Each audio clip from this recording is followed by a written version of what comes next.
borgan sari firibgarliklarning turlari ham ko'payib ketmoqda. Firibgarlik ham juda ham bir davron uchar bo'lib ketishyapti. Afsuski xalqimiz ishonuvchan, hammaga ishonadi. Keyin oqko'ngil, yaxshi, birov bir nima desa, xo'p deydi, ani o'zidek biladi boshqalarni ham. O'zi aldamagandan keyin boshqalar ham aldamaydi deb o'ylaydi, lekin afsuski firibgarlar aldashda davom etmoqda. Ularni bitta uslublardan birini aytaman. Mana investitsiya kirg'izing, mana bunaqa biznes qilib turmay, ishim zo'r bo'lib turibdi. Muncha tiksangiz, 10 ming tiksangiz yo 100 ming tiksangiz yo 300 ming tiksangiz, manimcha oyiga foyda olasiz yo bitta оборотdan muncha olasiz deb har xil narsalar aytadi.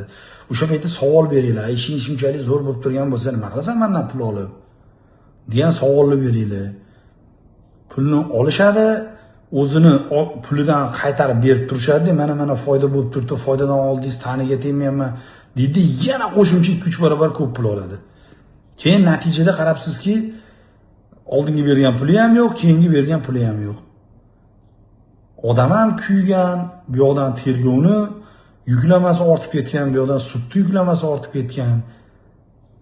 Odam shuncha yillab umri ketib yig'gan puli bir tiyin bo'lib ketadi. O'shaning uchun ishonmanglar, ehtiyot bo'linglar.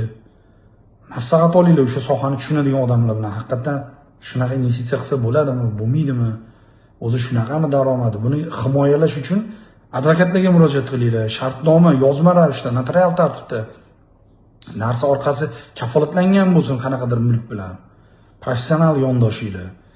Falon $1000, 50 ming, 100 ming, 200 ming dollarlarni bitta oddiy tilxat bilan berib olmanglar.